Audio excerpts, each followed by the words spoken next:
We are in the process of developing a strategy that's going to be very, very powerful. We've developed them as we go along. Some areas of our country are doing very well. Others are doing less well. It will probably, unfortunately, get worse before it gets better. Something I don't like saying about things, but that's the way it is. President Trump holding his first coronavirus briefing since April, saying that the situation, as you just heard him talk about, may indeed get worse before it gets better. Joe Biden slammed President Trump ahead of that speech, saying that the president has, quote, quit on this country. Kellyanne Conway is senior counselor to the president, and she joins us now. Good morning, Kellyanne. Great to have you with us this morning. Good morning, Martha. Thank you. Bit of a shift back to the briefing, which we saw yesterday. It was more brief than it has been in the past, and the president took a few questions. That's not on the schedule for today. What can we expect in terms of updates from the president?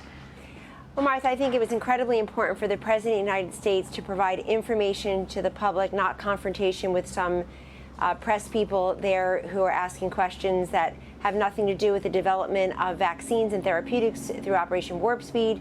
The information people want to know about nursing home, protecting our vulnerable populations that account for about half of the deaths. Some of the states got that very wrong in the beginning. We want to make sure our vulnerable populations are protected. We've learned a great deal about the virus. Look, the briefing stopped in April, but the work never has.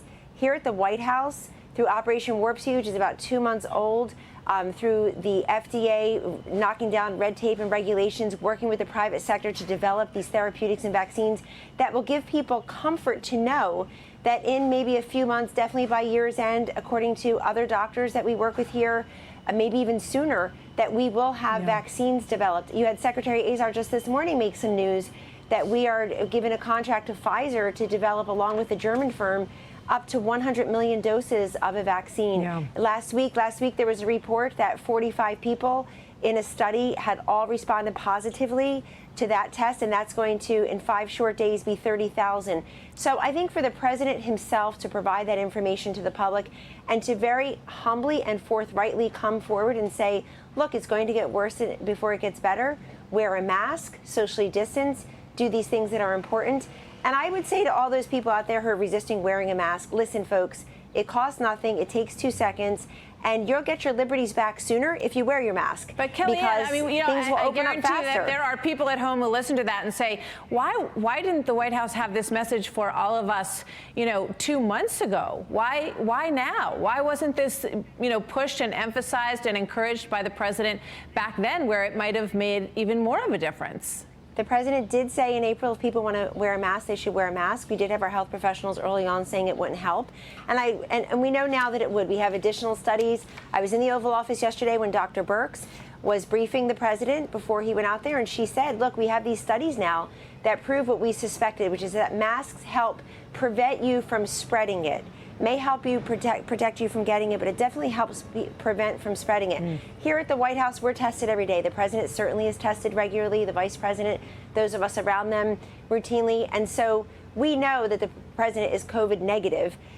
We don't know that about the rest of the country. Right. So we're asking people to wear masks. A couple other topics here, if I may. First, this is from Nancy Pelosi, who has renamed the virus. Listen to this.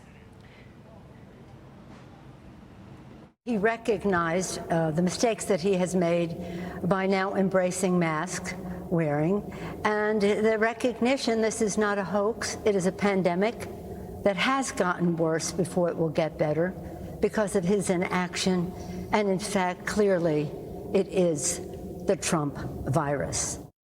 No doubt that phrase is going to get more use as we get closer and closer to this election, Kellyanne. Well, that would be unfortunate because there's really no time for her petty partisan politics. We're trying to work together with Congress to get a Phase 4 passed that the president will sign if it meets the goals we have to help schools and families and to help small businesses and others, low-income households, Martha. But this is what Nancy Pelosi does. Congress hasn't been to work for 3 weeks. She's all dressed up with nowhere to go. A few times a week she makes these appearances with matching scarves, but she's hardly been a profile in courage on this virus all along. She's the one encouraging people to go out into Chinatown in San Francisco.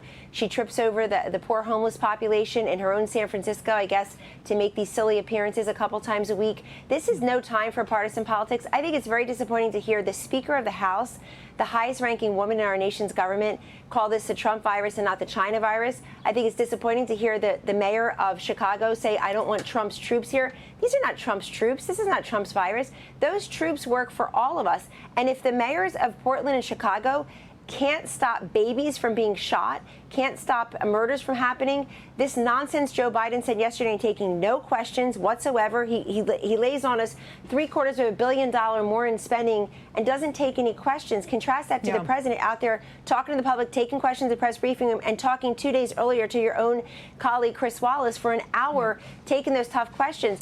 When they say we don't want Trump's troops, listen, these people have to get their cities under control. This has been 55 days. I think a lot of people feel that that has to happen as well. I did think it was interesting to hear this from Tom Ridge about this debate over the use of these federal officers and agents. Listen to what he said, the first head of the Department of Homeland Security. The department was established to protect America from the ever-present threat of global terrorism. It was not established to be the president's personal militia. So it would be a cold day in hell before I would consent to an unilateral, uninvited intervention in one of my cities. That's a Republican former governor of Pennsylvania. Your reaction?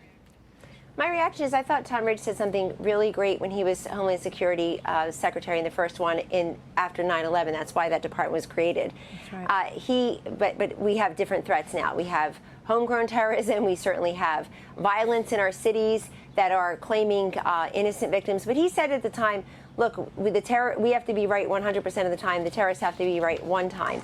But this is a very different world now. What you see in Portland, thanks for putting it up on the screen, and Chicago, there are peaceful protesters, but over the last however many days, they've thrown bricks, pig's feet, chunks of concrete, lasers in the eyes of the law enforcement officers. You saw in our own home state, Martha, of New Jersey, in Park Ridge, a Starbucks barista spitting in the drinks of our police officers. That would be disgusting at any time, but during COVID, it sounds like criminal action to me. So again, what is this obsession with the president for everybody? It's not the president's personal militia, but I guarantee you when Operation Warp Speed develops these vaccines, we have science and military working. The military are going to distribute that, but the military is going to distribute them. Are all these people then going to say it's Trump's military come to distribute the vaccines, or they're going to say, please, welcome? Let me squeeze in one more question. They're wrapping me, but I want to squeeze in one more question. This morning on MSNBC, the discussion was that the federal help to these cities is basically, and I'm paraphrasing here, a campaign ploy to push law and order and to escalate authoritarian rule in America. Quick response I need from you on that. We're not instigating. We're responding. They are instigating. They are castigating our law enforcement. They are instigating these crimes. And look what happened in Seattle. Everybody witnessed that. Oh, it's just going to be a garden party. It's a little street fair. The mayor claimed. Summer of love. That's right, Summer of Love. And look what happened there. 2 people lost their lives, Martha, and a lot of property destruction. She thought better of that. So look, I think that when people say that about this president, that it's politics, it's not. It's called law and order. We are a nation of laws, and we are a nation of order.